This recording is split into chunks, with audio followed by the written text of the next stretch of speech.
If you don't know what sets you off, I guarantee your kids have already figured it out and they will utilise that. But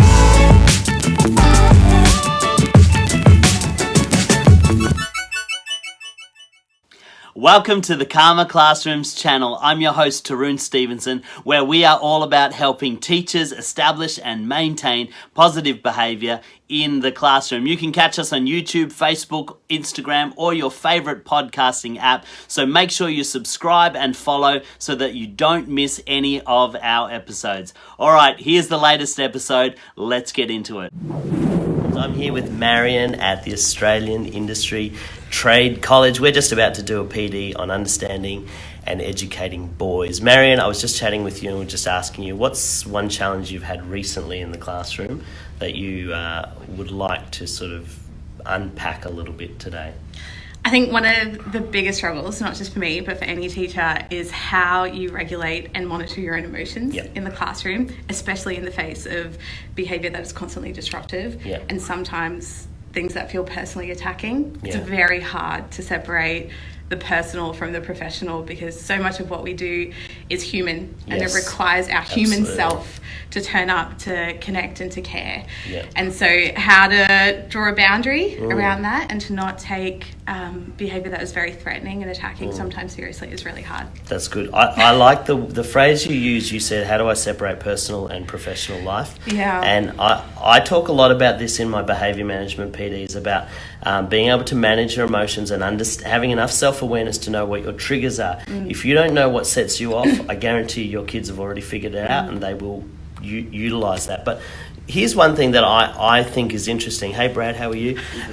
Here's one thing that I think is interesting. As teachers, what we're often taught is to separate our personal and our professional lives and put our emotions in boxes. But like you said, we're human and we have emotions and those emotions leak into our professional life.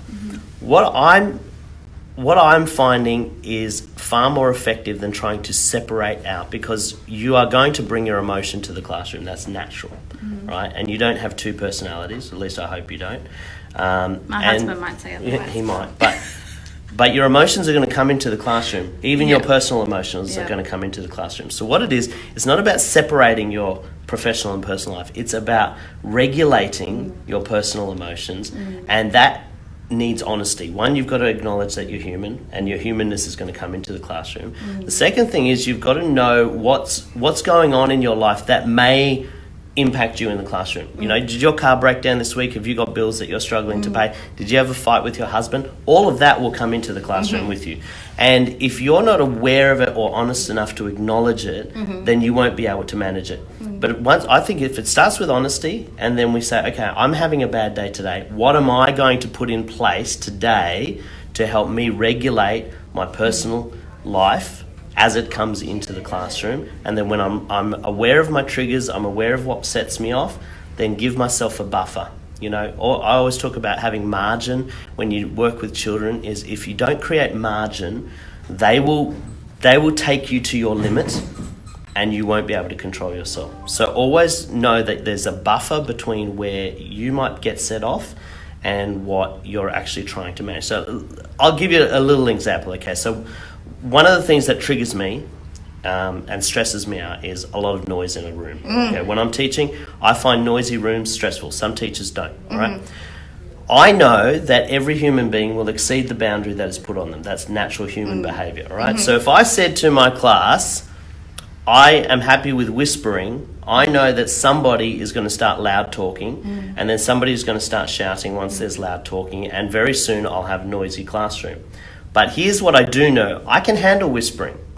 So to create margin, my instruction to the class is not you can whisper while you talk. My instruction is I don't want to hear any talking at all, because I know that somebody will start whispering. As soon as they start whispering, I'm okay still. I'm not stressed. I've got margin. I can deal with the whispering. It never gets to the loud talking, and they're not triggering me unnecessarily because I've created that buffer between what I can tolerate and what I can't tolerate. And I think that's the important thing. Just know you're human, create margin, and walk into the classroom knowing that some of your personal life will leak into your professional life, and just have a strategy of how you're going to manage it in the moment. It's good. How does that sound to you? Yeah, it's good. All right? Yeah. Cool. All right.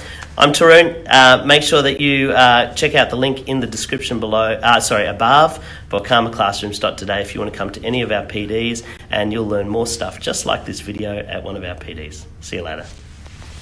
Thanks so much for tuning in. I hope you got a ton of value out of that. Don't forget to like, comment, and share with somebody who you think will benefit. We've got a range of online courses, workshops, and also bespoke training for schools and teachers. So if you'd like to find out more, click on the link karmaclassrooms.today and follow us on Facebook, Instagram, YouTube, and your favorite podcasting app. Until next time, I'm Tarun Stevenson for Karma Classrooms.